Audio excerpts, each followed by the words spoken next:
السلام علیکم ورحمۃ اللہ وبرکاتہ۔ میں ڈاکٹر محمد نظام الدین قاسمی آج آپ لوگوں کے سامنے intermediate second language first year Urdu کا درس لے کر حاضر ہوا ہوں۔ انٹرمیڈیٹ سال اول حصہ دوم کا سبق لے کر آج آپ لوگوں کے سامنے حاضر ہوا ہوں۔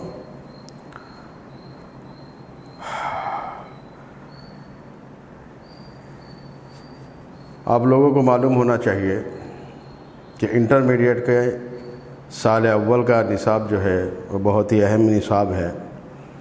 اس کے اندر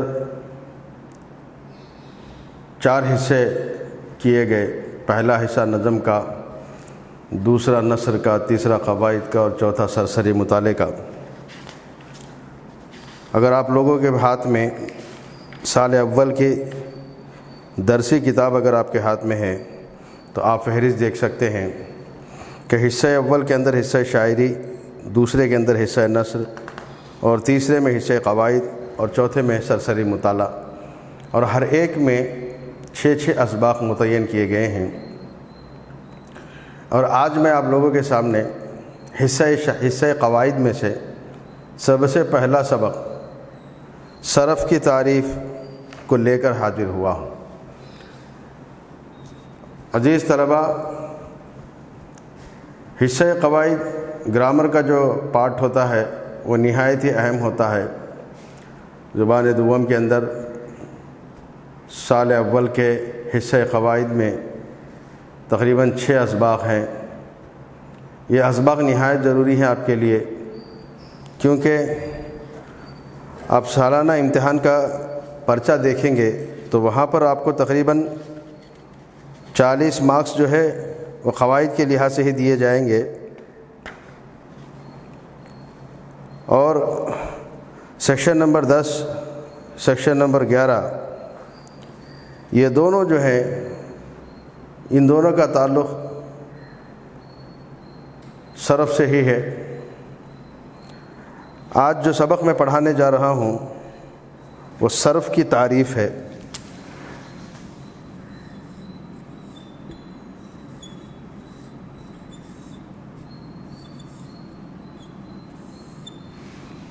صرف کی تعریف، علم صرف جو ہے وہ نہایت ہی ایک اہم عنوان ہے، ایک اہم موضوع ہے حصہ قواعد کو لے کر۔ حصہ قواعد میں اس کی بڑی اہمیت ہے، کیونکہ صرف ایک ایسے علم کو کہا جاتا ہے جس میں الفاظ سے، معنی دار الفاظ سے بحث کی جاتی ہے، اور الفاظ کی اہمیت اردو زبان کے اندر بہت زیادہ ہے۔ اردو زبان کے الفاظ کو لے کر بحث کرنا اور ان الفاظ کی حیت اور کیفیت اور کمیت کو سمجھنا، یہ اردو زبان کے گرامر کے لحاظ سے بہت ضروری ہے۔ تو لہذا گرامر کے اندر علم صرف کا ایک اہم مقام ہے۔ علم صرف کے اندر آپ کو حصہ قواعد کے اندر آپ لوگوں کو اس سال کے درسی کتاب کے اندر، ٹیکسٹ بک کے اندر، اس سال کے نصاب میں حصہ قواعد کو لے کر آپ کے سامنے ایک 6 جو ہے اسباق پیش کیے جائیں گے۔ اس میں سب سے پہلے صرف کی تعریف ہوگی، صرف کسے کہتے ہیں اس کی تعریف ہوگی۔ اس کے ساتھ ساتھ اسم اور اس کے قسمیں، اس کی تعریف اور اس کے اقسام کو بیان کیا جائے گا، اور اسی طریقے سے تیسرے نمبر پر جو ہے ضمیر کی تعریف اور اس کے اقسام کو بیان کیا جائے گا، اور چوتھے نمبر پر صفت اور اس کے اقسام کو بیان کیا جائے گا، اور 5ویں نمبر پر فعل اور فعل کے جو اقسام ہیں اس کو بیان کیا جائے گا۔ تو کل ملا کر یہ ہوا کہ اس سال یعنی سال اول کے حصہ قواعد کے اندر آپ لوگوں کو 6 اسباق سے روشناس کرایا جائے گا۔ 6 اسباق آپ کے سامنے رکھے جائیں گے جو نہایت ہی اہم ہوں گے۔ یہ 6 اسباق جو ہیں اگر آپ ذہن نشین کر لیں گے تو آپ کو سالانہ امتحان کے پرچے کے اندر سیکشن نمبر 10 سے لے کر 11، 12، 13، 14، 15 تک تقریباً جو ہے حل کرنے میں آپ کو آسانی ہوگی۔ دیکھیے، سالانہ پرچے کے اندر، سالانہ امتحان کے پرچے کے اندر رومن نمبر 10 میں اور اسی طریقے سے رومن نمبر 11 میں تعریفات پوچھی جائیں گی۔ کس کی تعریفات پوچھی جائیں گی؟ اسم اور اس کی قسمیں، اور اسی طریقے سے جو ہے ضمیر اور اس کی قسمیں، صفت اور اس کی قسمیں، فعل اور اس کی قسمیں، ان تمام کی تعریفات آپ کو رومن نمبر 10 اور 11 میں پوچھے جائیں گے۔ تو لہذا 10 اور 11 رومن نمبر کو حل کرنے کے لیے آپ کو ان تمام جو ہے اسباق کو غور سے سننا ہوگا، نہ صرف غور سے سننا ہوگا بلکہ آپ کو یاد کرنا ہوگا، اور بغیر دیکھے کہ برزبانی آپ کو یاد کرنا ہوگا، اور جو کچھ آپ نے بغیر دیکھے کہ برزبانی یاد کیا ہے اس کو اپنی اپنی کتابوں کے اندر لکھ لینا بھی ہوگا اور پریکٹس بھی کرنا ہوگا، کیونکہ سالانہ امتحان کے اندر جب ان سوالوں کا جواب آپ کو لکھنا ہوگا تو آپ کو سہولت ہوگی اگر ابھی سے آپ اس کی تیاری کریں گے۔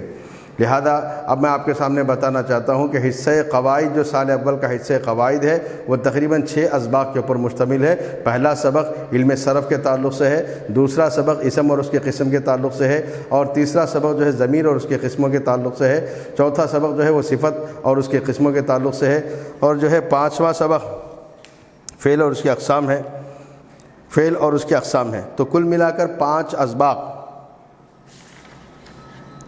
کل ملا کر 5 اسباق ہیں، اور ایک جو ہے چھٹا جو ہے وہ ترجمہ انگریزی الفاظ کا اردو ترجمہ ایک الگ سے دیا گیا ہے۔ اگرچہ درسی کتاب کے اندر اس کے بارے میں کوئی تفصیلی معلومات جو ہے فراہم نہیں کیے گئے، صرف یہاں پر الفاظ انگریزی کے اور اردو کا اس کا ترجمہ جو ہے بتایا گیا، تو لہذا 6 اسباق مکمل طور پر ہو گئے۔ ان 6 اسباقوں کو آپ پڑھنے سے میں بتاتا ہوں کہ سالانہ پرچے کا جو امتحان کا جو پرچہ ہے اس کے رومن نمبر 10 سے لے کر 16 تک، 10 سے لے کر تقریباً 16 رومن نمبر 16 تک کا حل کرنا آپ کے لیے آسان ہو جائے گا۔ Number 10 roman number 10 roman number 11 اور رومن نمبر 12 رومن نمبر 13 14 15 16 ان تمام جو ہے سوالوں کا جواب حل کرنے کے لیے آپ کو حصہ قواعد کے 6 اسباق کو غور سے سننا ہوگا اور اس کو یاد کرنا ہوگا۔ چیپٹر وائز ایک ایک سبق کو آپ کے سامنے کھول کھول کر بیان کیا جائے گا، الگ الگ انداز میں بیان کیا جائے گا۔ بہرحال حصہ قواعد کے اندر کل 6 اسباق ہیں۔ پہلا سبق کون سا ہے؟ علم صرف کے تعلق سے ہے، دوسرا اسم اور اس کے قسمیں، تیسرا ضمیر اور اس کی قسمیں، چوتھا صفت اور اس کے قسمیں، اور پانچواں فعل اور اس کے قسمیں، اور چھٹا انگریزی الفاظ کا اردو میں ترجمہ۔ یہ 6 کے 6 اسباق ہیں۔ اگر آپ اس کو پڑھیں گے، سمجھیں گے اور ذہن نشین کریں گے اور یاد کریں گے اور برزبان اس کو لکھنے کی کوشش کریں گے تو یقین مانیے کہ سالانہ امتحان کے اندر رومن نمبر 10 سے لے کر رومن نمبر 16 تک کا جو ہے سوالات کو حل کرنے میں آپ کو کسی قسم کی دشواری نہیں ہوگی، آپ آسانی کے ساتھ ان سوالات کا جواب دے سکیں گے۔ تو دیکھتے ہیں کہ اگر آپ کے ہاتھ میں درسی کتاب ہے تو آپ اس کے آخر میں ماڈل پیپر ایک مرتبہ دیکھ لیجئے۔ کتاب کے آخر میں ماڈل پیپر جو دیا گیا، اس ماڈل پیپر کے اندر رومن نمبر 10 سے آپ دیکھیے پہلی بات تو رومن نمبر 9 سے ہی جو ہے عبارت شروع ہو جاتی ہے، گرامر کا جو ہے پارٹ شروع ہو جاتا ہے۔ تو رومن نمبر 9 کے اندر صرف ایک عبارت دی جائے گی، ایک پیارا آپ کو دیا جائے گا، اس پیارے کو پڑھ کر اس پیارے اور عبارت میں سے کچھ سوالات قائم کیے جائیں گے، بس ان سوالات کا جوابات اسی پیارے میں سے آپ کو دینا ہوگا۔ رومن نمبر 9 کے اندر سالانہ امتحان کے پرچے میں رومن نمبر 9 میں آپ کو ایک عبارت دی جائے گی، ایک 4-5 سطروں والا ایک پیارا آپ کو دیا جائے گا، اس کو پڑھنا ہوگا اور اس کے نیچے جو سوالات دیے گئے ہیں اسی پیارے سے متعلق، اسی جو ہے عبارت سے متعلق ان سوالات کے جوابات آپ کو دینے ہوں گے اسی پیارے سے پڑھ کر، اسی جو ہے عبارت کو پڑھ کر اسی میں سے ان کے جوابات کو آپ کو دینا ہوگا، جو کہ نہایت ہی آسان اور بہت ہی سہل ہے۔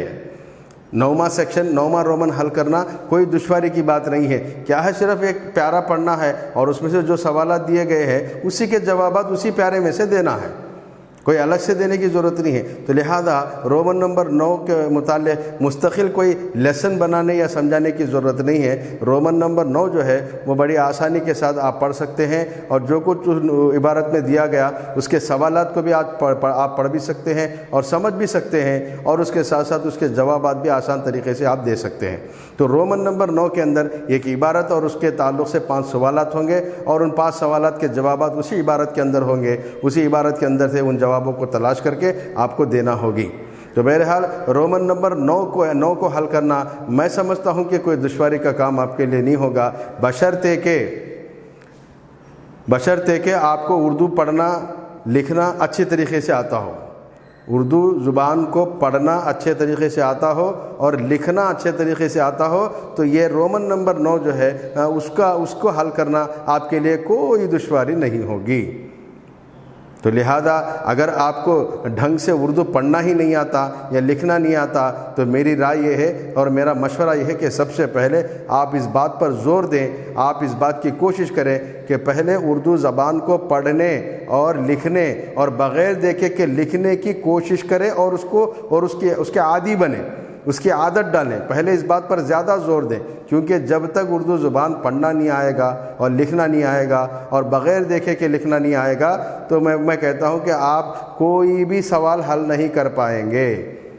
رومن نمبر 1 سے لے کر 16 تک سالانہ پرچے کے اندر، سالانہ امتحان کے پرچے میں ایک بھی رومن آپ حل نہیں کر پائیں گے۔ تو لہذا آپ کو چاہیے کہ سب سے پہلے آپ اردو زبان کے پڑھنے کی طرف خاصا توجہ دیں، کیونکہ ایسا دیکھا گیا ہے کہ سال اول کے اندر اسکول سے آئے بچے، بہت سارے بچے اردو کی جو ہے فلاح اور بہبودی کو دیکھ کر، اردو کے زبان دوم کو اردو لینے کے فوائد کو دیکھ کر بہت سارے لوگ سیکنڈ لینگویج اردو سیلیکٹ کر لیتے ہیں۔ بہت سارے طلباء اور طالبات جو ہیں سیکنڈ لینگویج اردو سیلیکٹ کر لیتے ہیں، کیونکہ انٹرمیڈیٹ کے اندر سیکنڈ لینگویج کا اردو ہونا ہم مسلمانوں کے لیے اور خاص طور سے BCE کے لوگوں کے لیے بہت ہی جو ہے اہم اور ضروری ہے، کیونکہ اس سے بہت سارے فوائد حاصل ہوتے ہیں۔ تو لہذا اس صورت کو دیکھ کر بہت سے لوگ سیکنڈ لینگویج اردو سیلیکٹ کر لیتے ہیں، لیکن مصیبت ان کے لیے یہ ہے کہ ان لوگوں کو پڑھنا نہیں آتا، ابھی وہ اردو لیے ہوئے ہیں، ان کو پڑھنا بھی نہیں آتا۔ تو ایسے بچوں کو میں خاص طور سے مشورہ دینا چاہتا ہوں کہ آپ لوگ جو ہے اس بات کو لے کر کہ ہمیں اردو نہیں آتا، ہم امتحان کیسے لکھیں گے، کیسے پاس ہوں گے، اس بات کی کوئی فکر نہ کریں۔ آپ آرام سے اردو 1 مہینے میں سیکھ سکتے ہیں، آرام سے پڑھنا آ جائے گا، اردو لکھنا آ جائے گا، اور اگر تھوڑی محنت اور آپ نے کی تو آپ کو بغیر دیکھے کہ جو ہے اردو لکھنا بھی آ جائے گا۔ اگر اردو پڑھنا آ گیا، لکھنا آ گیا اور بغیر دیکھے کہ املا بھی لکھنا آ گیا، تو اس سے زیادہ اور کیا چاہیے؟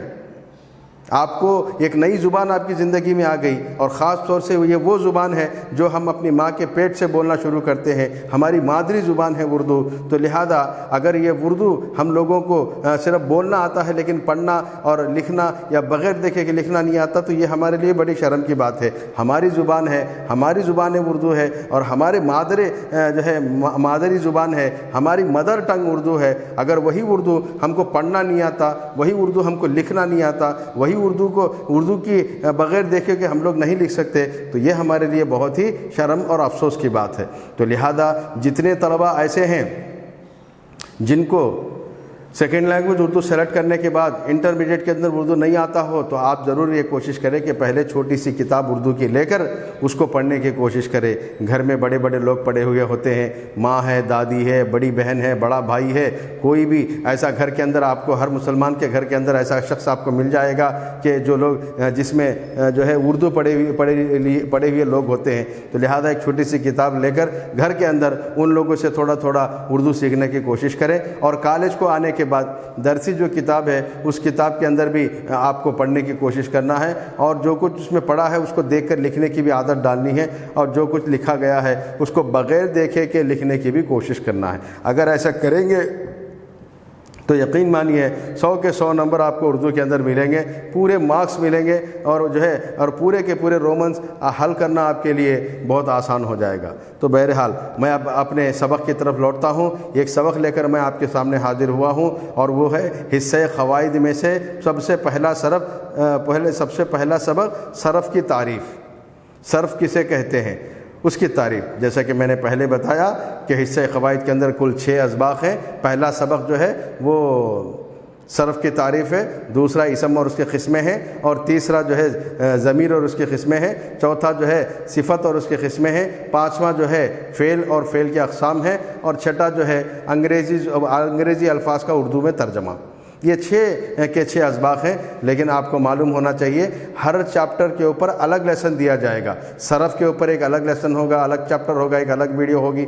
اسی طریقے سے اسم اور اس کے اقسام کے اوپر الگ ایک چیپٹر ہوگا، الگ ایک لیسن ہوگا۔ اسی طریقے سے ضمیر اور اس کے اقسام کے اوپر ایک الگ لیسن ہوگا، اور اسی طریقے سے صفت اور اس کے اقسام کے اوپر الگ لیسن ہوگا، اور فعل اور اس کے اقسام کے اوپر ایک الگ لیسن ہوگا۔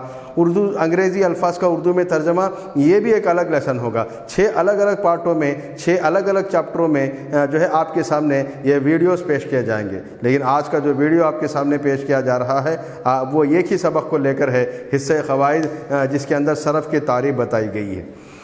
صرف کی تعریف سمجھنے کے لیے ہمیں جو ہے باقی 5 جو ہے 4 قسموں کو بھی ہمیں سمجھنا ضروری ہوتا ہے، لہذا اسم اور جو ہے ضمیر اور صفت اور جو ہے فعل کی اقسام کو بھی تھوڑا تھوڑا مختصر انداز میں ہم اس کو بھی سمجھیں گے تاکہ صرف کو سمجھنا ہمارے لیے آسان ہو۔ تو آئیے چلتے ہیں، سب سے پہلے ہم صرف کی تعریف جانتے ہیں کہ صرف کسے کہتے ہیں۔ اگر آپ لوگوں کے ہاتھ میں درسی کتاب ہے تو آپ اس کتاب کو کھولیے، صفحہ نمبر 62، آپ صفحہ نمبر 62 کھولیے۔ اس کے اندر صرف کی تعریف سے شروعات کی گئی ہے۔ صفحہ نمبر 62 یعنی 60 پر 2، صفحہ نمبر 60 پر 2 پر دیکھیے، صرف کی تعریف۔ صرف میں الفاظ سے بحث ہوتی ہے، الفاظ گفتگو میں آتے ہیں اور اس کی نقل لکھنے میں کی جاتی ہے۔ کہتے ہیں کہ صرف میں الفاظ سے بحث ہوتی ہے، الفاظ چونکہ گفتگو میں آتے ہیں اور اس کی نقل کیا ہوتی ہے؟ لکھنے کے اندر آتی ہے۔ الفاظ جملے کا کم از کم جز ہوتا ہے، لفظ جو ہے جملے کا کم از کم جز ہوتا ہے۔ ایک ہوتا ہے لفظ، ایک ہوتا ہے جملہ، یعنی ایک ہوتا ہے مفرد، ایک ہوتا ہے مرکب۔ تو ایک جو ہوگا وہ لفظ ہوگا، ایک سے زیادہ جو ہوں گے وہ جملہ ہوگا۔ لفظ، کئی لفظوں کو مل کر ایک جملہ بنتا ہے۔ جملے کے اندر کئی الفاظ ہوتے ہیں، کئی لفظ ہوتے ہیں، تو لہذا لفظ اور جملہ 2 الگ الگ چیزیں ہیں۔ جو ہے بہت سارے لفظوں کو مل کر جملہ بنتا ہے، اور لفظ کیا ہوتا ہے؟ جملے کا ایک حصہ ہوتا ہے۔ لفظ جو ہے وہ جملے کا ایک حصہ ہوتا ہے۔ ہر لفظ کے کچھ نہ کچھ معنی ہوتے ہیں، یہ بات بھی ذہن نشین کر لیں کہ ہر لفظ جو اردو کے اندر، زبان اردو کے اندر جتنے بھی الفاظ ہیں، جتنے بھی لفظ ہیں، وہ سب کے اندر کوئی نہ کوئی معنی ہوتے ہیں، جس کے اصل اور صحیح معنی بول چال یا جملے میں آنے سے معلوم ہوتے ہیں۔ جس کے اصل اور صحیح معنی، بہت سارے اردو کے اندر الفاظ ایسے ہیں جس کے معنی ہیں، اور بہت سارے الفاظ ایسے ہیں کہ اس کے اصل معنی کیا ہیں وہ جملے کے جو ہے بول چال کے یا جملے میں آنے سے اس کے صحیح معنی معلوم ہوتے ہیں۔ کیونکہ اردو زبان کے اندر بہت سارے الفاظ ایسے ہیں کہ جس کے معنی جو ہے الگ الگ طریقے کے ہیں، لیکن اس کے صحیح معنی کا اگر پتہ چلنا ہو کہ اس لفظ کے صحیح معنی کیا ہے، تو وہ لفظ جب تک یا تو جملے میں نہیں آ جاتا یا بول چال میں نہیں آ جاتا، تب تک اس لفظ کے صحیح معنی نہیں پہچان پائیں گے۔ اردو کے اندر بہت سارے الفاظ ہیں اور ان الفاظ کے بہت سارے معنی ہیں، لیکن ہر لفظ کے کیا معنی ہیں اور اس کے صحیح معنی کیا ہے، وہ صحیح معنی جاننے کے لیے وہ لفظ کا جملے میں آنا یا کم سے کم گفتگو میں آنا ضروری ہے۔ جب وہ لفظ گفتگو یا جملے میں آئے گا تو اس لفظ کے صحیح معنی ہمیں سمجھ میں آئیں گے۔ آگے لکھتے ہیں، بعض الفاظ بے معنی اور بعض الفاظ با معنی ہوتے ہیں۔ اردو کے اندر جتنے الفاظ ہیں، بعض الفاظ کیا ہوتے ہیں؟ معنی دار ہوتے ہیں، اور بعض الفاظ بے معنی ہوتے ہیں۔ تو لہذا صرف کی تعریف کے اندر یہ بات یہ بتائی گئی کہ صرف میں الفاظ سے بحث کی جاتی ہے۔ لفظ جو ہے وہ جملے کا ایک جز ہوتا ہے، اور جو ہے جملے کے کچھ نہ کچھ معنی ہوتے ہیں، اور اس کے اصل معنی کیا ہے اس کو سمجھنے کے لیے اس لفظ کا جملے میں آنا یا بول چال میں آنا ضروری ہے۔ وہ لفظ اگر جملے میں آتا ہے تو اس کے معنی صحیح طور پہ سمجھ میں آئیں گے، اور وہ لفظ اگر گفتگو میں آتا ہے، بول چال میں آتا ہے، تو اس لفظ کے صحیح معنی ہمیں سمجھ میں آئیں گے۔ تو لہذا لفظ کے صحیح معنی سمجھنے کے لیے اس لفظ کا یا تو بول چال میں ہونا یا گفتگو میں ہونا ضروری ہے، یا جملے میں ہونا ضروری ہے۔ اسی طریقے سے جتنے بھی اردو کے الفاظ ہیں اس کی 2 قسمیں ہیں۔ بعض الفاظ ایسے ہیں جس کے معنی معنی ہوتے ہیں اور بعض ایسے ہوتے ہیں جس کے کوئی معنی نہیں ہوتے۔ اب یہاں لکھتے ہیں کہ با معنی الفاظ کو کلمہ کہتے ہیں۔ اب اردو کے جتنے الفاظ ہیں ان تمام الفاظ کو دو قسموں میں تقسیم کر دیا گیا۔ پہلی قسم وہ ہے جن الفاظ کے معنی ہوتے ہیں۔ بہت سارے الفاظ اردو میں ایسے ہیں کہ اس کے معنی ہوتے ہیں، ایسے معنی دار الفاظ کو کلمہ کہتے ہیں۔ کیا کہتے ہیں؟ معنی دار الفاظ کو کلمہ کہتے ہیں۔ اور بے معنی الفاظ کو محمل کہتے ہیں۔ بہت سارے اردو میں الفاظ ایسے ہیں جو بے معنی ہیں، جن کے کوئی معنی ہی نہیں ہے، تو ایسے بے معنی الفاظ کو محمل کہتے ہیں۔ جیسے میں آپ کو مثال دیتا ہوں، اگرچہ اس درسی کتاب کے اندر اس کی مثال نہیں دی گئی، لیکن آپ کے سمجھنے کے لیے آپ کو با معنی اور بے معنی کلمہ اور محمل کو سمجھنے میں تاکہ آپ کو سہولت ہو، میں آپ کو بتاتا ہوں مثال دے کر۔ دیکھیے، ایک ہوتا ہے روٹی، ہم زبانوں میں کہتے ہیں روٹی ووٹی، پانی وانی، کھانا وانا، تو لہذا یہ روٹی ووٹی، تو یہ دو الفاظ ہو گئے، روٹی ووٹی، پانی وانی، کھانا وانا۔ اس طریقے سے ہم اردو زبان کے اندر جو ہے یہ الفاظ استعمال کرتے ہیں۔ اب یہاں پر دونوں چیزیں ہیں، کلمہ بھی ہے، محمل بھی ہے، با معنی الفاظ بھی ہیں، بے معنی الفاظ بھی ہیں۔ روٹی ایک با معنی لفظ ہے، اس کا ایک معنی ہے روٹی، ویسی چپاتی کو کہا جاتا ہے جس کو ہم ناشتے میں یا شام کے کھانے کے وقت ہم کھاتے ہیں۔ روٹی ایک معنی نکلتے ہیں اس کے، تو لہذا روٹی جو لفظ ہوا یہ کیا ہوا؟ با معنی لفظ ہوا، اور با معنی لفظ کو کیا کہتے ہیں؟ کلمہ کہتے ہیں۔ اب روٹی کے ساتھ ہم نے کیا کہا؟ ووٹی۔ اب ووٹی، روٹی ووٹی، دو الفاظ کو ہم نے بیان کیا، روٹی کے ساتھ ووٹی ہم نے بیان کیا، لیکن ووٹی کا کوئی معنی نہیں ہے، ایک بے معنی لفظ ہے، اور بے معنی لفظ کو کیا کہتے ہیں؟ محمل کہتے ہیں۔ بے معنی لفظ کو محمل کہتے ہیں، با معنی لفظ کو کلمہ کہتے ہیں۔ اسی طریقے سے کھانا وانا، کھانا وانا کھا لیے کیا؟ ہم کہتے ہیں کھانا وانا کھا لیے کیا؟ تو کھانا ایک لفظ ہے، وانا ایک لفظ ہے، تو کھانے کا تو مطلب سمجھ میں آتا ہے، اس کے تو ایک معنی ہے، تو لہذا یہ کھانا کیا ہوا؟ ایک با معنی لفظ ہوا، با معنی لفظ ہوا، تو لہذا با معنی لفظ کھانے کو کیا کہیں گے؟ کلمہ کہیں گے۔ اور کھانے کے ساتھ جو لفظ ہے وانا، یہ وانے کے کوئی معنی نہیں، یہ بے معنی لفظ ہے، اس کو کیا کہیں گے؟ محمل کہیں گے۔ ایک مثال دیکھیے آپ، روٹی ووٹی، کھانا وانا، پانی وانی، ایک زبان ہم استعمال کرتے ہیں، روٹی ووٹی، کھانا وانا، پانی وانی، اس طریقے سے ہم محمل الفاظ کا بھی استعمال کرتے ہیں۔ تو لہذا یہاں پر دو لفظ ہو گئے، ایک روٹی ہو گئی، ایک ووٹی ہو گئی۔ اب یہ تو ہوا معنی کے، اس کی تو معنی ہے، روٹی کے معنی سمجھ میں آتا ہے کہ روٹی کسے کہتے ہیں، کھانے کے معنی سمجھ میں آتا ہے کہ کھانا کسے کہتے ہیں، پانی کے معنی سمجھ میں آتا ہے کہ پانی کسے کہتے ہیں، لیکن یہ ووٹی کا مطلب سمجھ میں نہیں آتا، وانا کا مطلب سمجھ میں نہیں آتا، اور جو ہے وانی کا مطلب سمجھ میں نہیں آتا۔ تو لہذا روٹی ووٹی، کھانا وانا، پانی وانی، یہ جو الفاظ ہیں اس میں ایک تو معنی دار ہے، دوسرا بے معنی ہے، تو لہذا جو معنی دار ہے اس کو تو ہم کیا کہیں گے؟ کلمہ۔ اس کو کیا کہیں گے؟ کلمہ۔ اور جو بے معنی لفظ ہے اسے کیا کہیں گے؟ محمل۔ یہ ہو گیا کلمہ اور یہ ہو گیا محمل۔ تو اردو زبان کے الفاظ کے اندر بہت سارے بے معنی الفاظ ہوتے ہیں، با معنی الفاظ ہوتے ہیں، تو با معنی الفاظ کو کلمہ کہتے ہیں اور بے معنی الفاظ کو کیا کہتے ہیں؟ محمل کہتے ہیں۔ آگے چلیے، آگے لکھتے ہیں، اگر آپ کے پاس کتاب ہے تو آپ کتاب میں صفحہ نمبر جو ہے 62 پہ دیکھیے، سال اول، انٹرمیڈیٹ کے سال اول کی سیکنڈ لینگویج اردو کی کتاب اگر آپ کے ہاتھوں میں ہے، اور صفحہ نمبر 62 پر دیکھیے۔ آگے چلیے، کہتے ہیں کہ بے معنی الفاظ سے قاعدے کا کوئی تعلق نہیں ہے، قواعد میں صرف با معنی الفاظ سے بحث کی جاتی ہے۔ کہتے ہیں کہ قواعد میں، گرامر کے اندر صرف اور صرف با معنی الفاظ سے ہی بحث ہوگی، بے معنی الفاظ سے بحث نہیں ہوگی۔ صاف کہتے ہیں کہ بے معنی الفاظ سے قاعدے کا کوئی تعلق نہیں، جیسے کہ یہ الفاظ ہے ووٹی، وانا، مانی، ان سے کوئی بحث نہیں ہے، اس کے اندر کوئی کسی بحث میں ان الفاظ کو لے کر پڑھنے کی ضرورت نہیں ہے۔ اگر بحث کرنا ہے تو صرف معنی دار الفاظ یعنی کلمے کے اندر بحث ہوتی ہے۔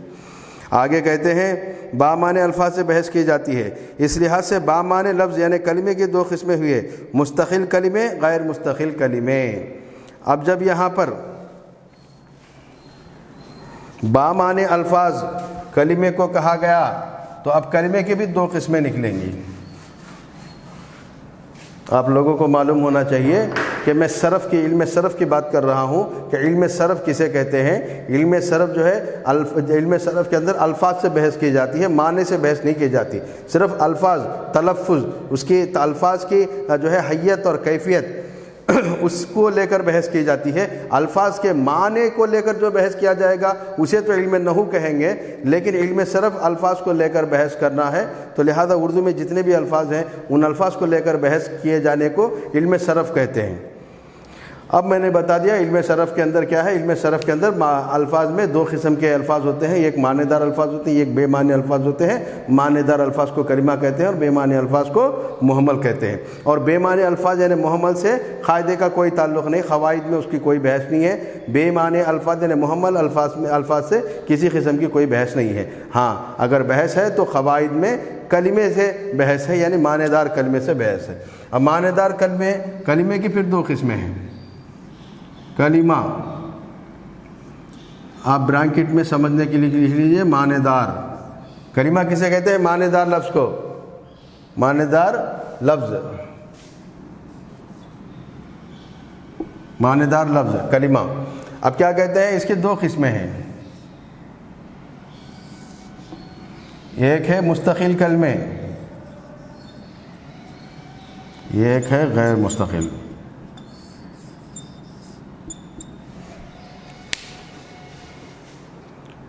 آپ سمجھیے اچھے طریقے سے، کلمہ کسے کہتے ہیں؟ کلمہ معنی دار لفظ کو کہتے ہیں۔ کلمے کی کتنی قسمیں ہیں؟ کلمے کی دو قسمیں ہیں، ایک مستقل کلمے، دوسرے غیر مستقل کلمے۔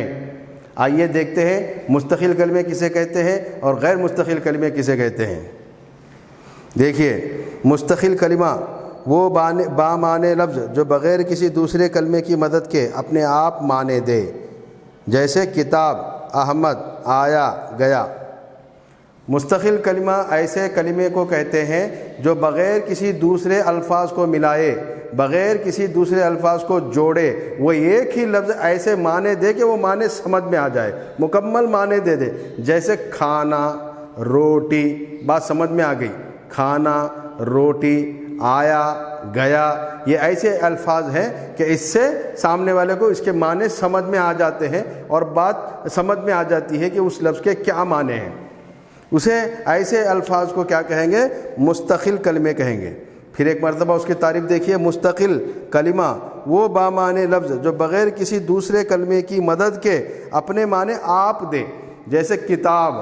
اب جیسے ہم کہیں گے کتاب تو کتاب سب سمجھ میں آ جاتی ہے کہ کتاب کس کو کہتے ہیں، چند ورقوں والے ایک دستے کو ہم کتاب کہتے ہیں، تو لہذا کتاب کہنے سے ہمارے ذہن میں بات آ جاتی ہے، اس کے روپ اور شکل، اس کی صورت ہمارے ذہنوں کے اندر آ جاتی ہے۔ تو کتاب ایک ایسا لفظ ہے کہ اس کے آگے پیچھے کوئی لفظ یا کوئی کلمہ نہیں جوڑا گیا، بغیر جوڑے کے اس ایک جو ہے لفظ سے ہی بات سمجھ میں آ گئی، اپنے معنی آپ سمجھ میں آ گئے۔ اسی طریقے سے کتاب ہے، اس کے بعد روٹی ہے، انسان ہے، آدمی ہے، آنا ہے، جانا ہے، تو ان الفاظ کو لے کر جو ہے ان الفاظ کا مستقل ترجمہ سمجھ میں آ جا رہا ہے، اس کے معنی ہم کو سمجھ میں آ رہے ہیں، اس کے ساتھ کوئی دوسرا لفظ ایڈ نہیں کیا گیا، ایک ہی لفظ ایسا ہے کہ اس سے بات سمجھ میں آ جاتی ہے، کوئی دوسرا لفظ اس کے ساتھ شامل نہیں کیا گیا۔ تو ویسے الفاظ جو اپنے معنی آپ خود سے دے دیں، کسی دوسرے الفاظ کے محتاج نہ ہو، تو ایسے الفاظوں کو، ایسے کلمے کو مستقل کلمہ کہا جاتا ہے۔ آگے ہوں گی بات سمجھ میں آپ کو اچھے طریقے سے کہ مستقل کلمے کس کو کہتے ہیں۔ مستقل کلمہ ایسے الفاظ کو جو اپنے معنی آپ دے، بغیر کسی دوسرے کلمے کے ملائے ہوئے، بغیر کسی دوسرے کلمے کے ملائے بغیر اپنے آپ ہی وہ معنی بتا دے۔ جیسے روٹی ہے، روٹی ایک لفظ ہے، ایک لفظ ہے، اس کے ساتھ آگے پیچھے کچھ جوڑا نہیں گیا، روٹی کہتے ہی سامنے والے کو بات سمجھ میں آ گئی کہ روٹی کا مطلب روٹی ہوتی ہے۔ تو لہٰذا کتاب سے بھی بات سمجھ میں آ گئی، مسجد سے بھی بات سمجھ میں آ گئی۔ تو اس طریقے سے جو الفاظ اپنے معنی آپ دیں بغیر کسی دوسرے کلمے کے مدد کے یا بغیر کسی دوسرے کلمے کے جوڑے کے اپنے معنی آپ دے دیں تو اسے مستقل کلمے کہتے ہیں۔ جیسے کتاب، احمد، آیا، گیا۔ نمبر 2، غیر مستقل کلمے۔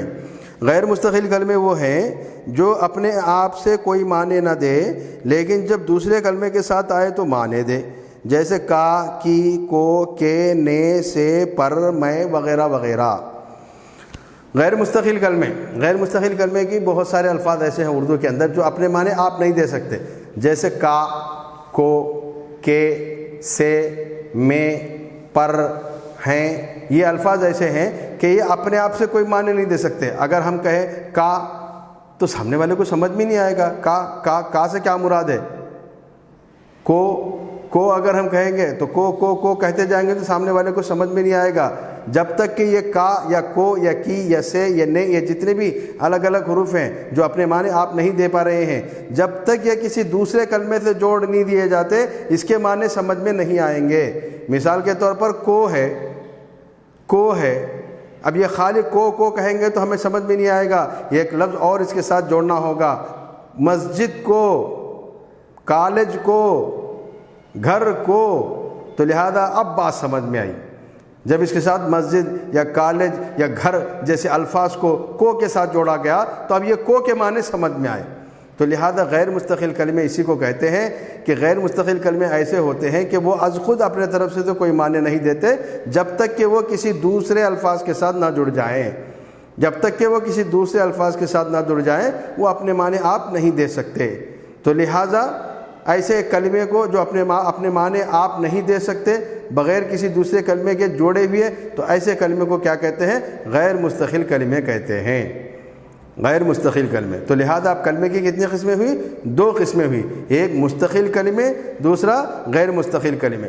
مستقل کلمے کس کو کہتے ہیں؟ مستقل کلمے ایسے الفاظ جو اپنے معنی آپ دے دیں بغیر کسی دوسرے لفظ کے جوڑے ہوئے، بغیر کسی دوسرے لفظ کی مدد کے وہ لفظ اپنے معنی آپ دے دیں، ایسے الفاظ کو کیا کہتے ہیں؟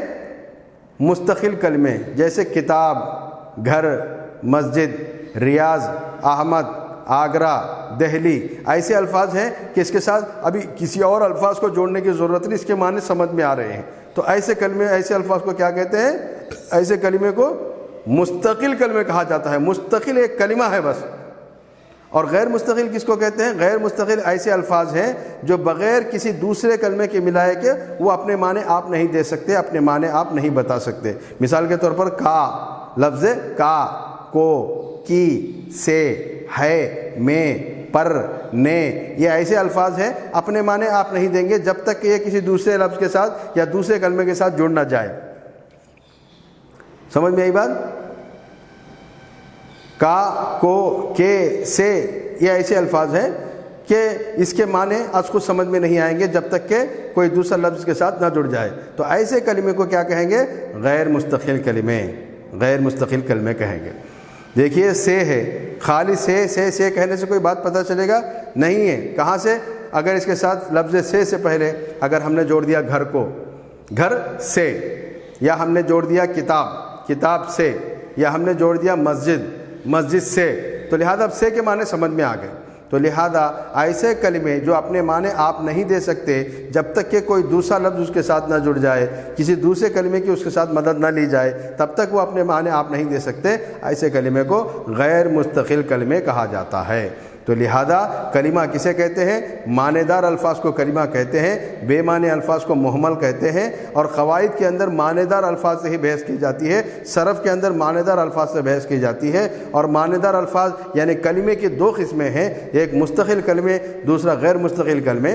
مستقل کلمے اسے کہتے ہیں جو با معنی ہو اور اپنے آپ وہ معنی بتا سکے، کسی دوسرے لفظ کے جوڑے بغیر، کسی دوسرے لفظ کی مدد کے بغیر اپنے معنی آپ دیں، ایسے الفاظ کو کیا کہتے ہیں؟ مستقل کلمے کہتے ہیں۔ اور غیر مستقل کلمے ایسے الفاظ کو کہا جاتا ہے جو ہے جب تک وہ دوسرے کلمے سے نہ جڑے اپنے معنی وہ آپ نہیں دے سکتے، تو لہذا ایسے کلموں کو جو ہے غیر مستقل کلمے کہا جائے گا۔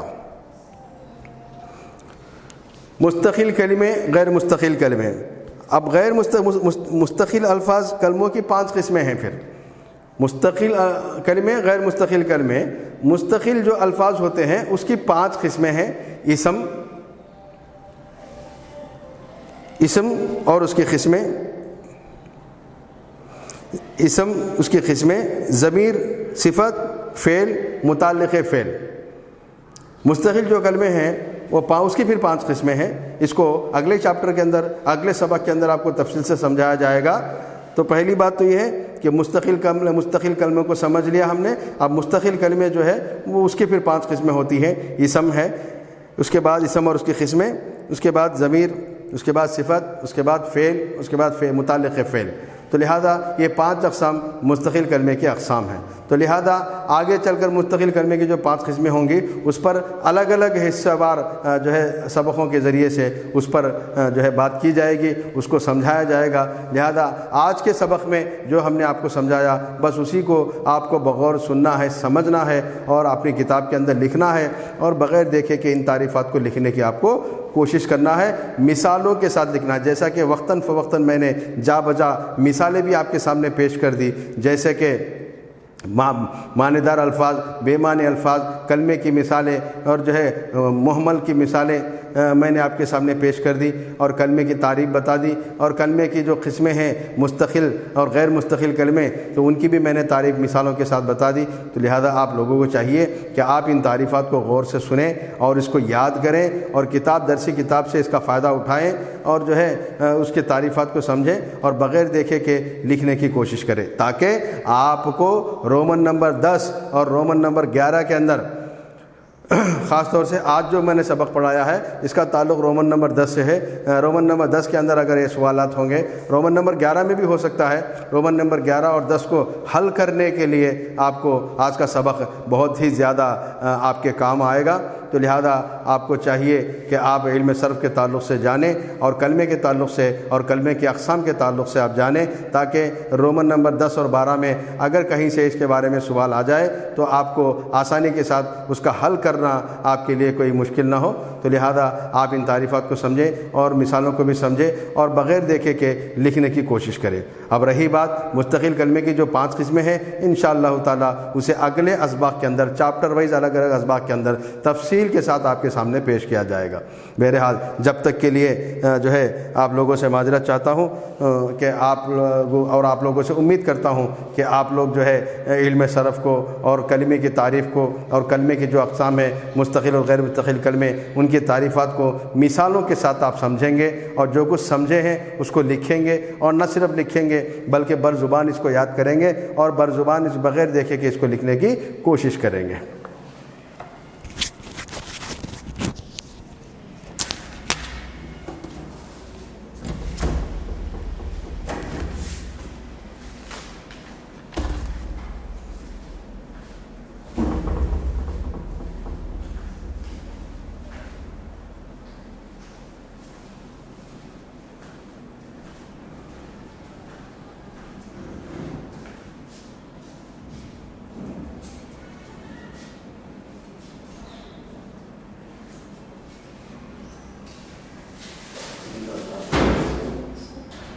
Gracias.